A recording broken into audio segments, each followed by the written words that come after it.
तर बदलापूर अत्याचार प्रकरणी उज्ज्वल निकम यांची विशेष सरकारी वकील म्हणून नियुक्ती करण्यात आली आहे आणि या संदर्भात उज्ज्वल निकमांकडे बदलापूरचा खटला देखील सोपवण्यात येतोय। उज्ज्वल निकम यांच्याशी बातचीत केलेली आहे आमच्या प्रतिनिधींनी, पाहूया।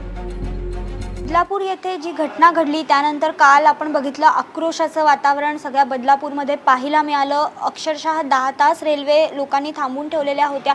त्या संदर्भात जो खटला आहे तो उज्ज्वल निकम, ज्येष्ठ वकील उज्ज्वल निकम यांना चालवण्यात देण्यात आलेला आहे। ते आपल्या सोबत आहेत, आपण त्यांना विचारूया।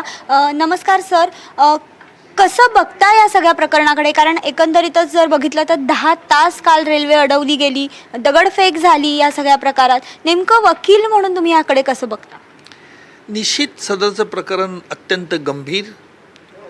आरोपीने ज्या पद्धतीने ह्या लहान बालिकेंवरती अत्याचार केले आहेत, जे सकृतदर्शन दिसतं, त्यावरून लोकांचा संताप हा नैसर्गिक होता।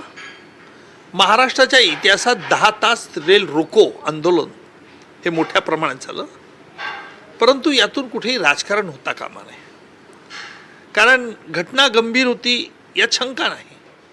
त्यामुळे अधिकृतरित्या जरी माझी याच्यात नियुक्तीची घोषणा झाली नसली तर उपमुख्यमंत्र्यांनी तसं सांगितलेलं आहे, कारण गृह खातं त्यांच्याकडे आहे आणि त्याच्यामुळे माझा रोल हा खटल्यामधील आरोपपत्र दाखल झाल्यानंतरच येऊ शकेल। सर, आपण बघितलं तर पोक्सो दाखल झालेला आहे, या व्यतिरिक्त बरेच विनयभंगाचा गुन्हा असेल, अत्याचाराचा गुन्हा असेल दाखल झाला आहे। तर ह्या सगळे जे 6-7 कलम लागलेली आहेत, ती वकील म्हणून तुम्ही त्याकडे कसं बघताय? त्याचा किती फायदा होणार आहे? किती तुम्हाला केस लढवताना त्याचा हे होणार?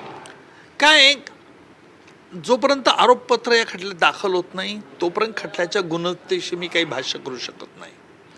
आरोपपत्र दाखल झाल्यानंतर मग मला सांगता येईल की काही कुठे उणिवा आहेत का। कारण असं आहे की सरकारी वकील म्हटल्यानंतर न्यायालयात जी बाजू असते, कारण हा गुन्हेगाराला शिक्षा करण्याकरताच असतो अशातलंही नाही, कारण न्यायालयाची ती संकल्पना नाही।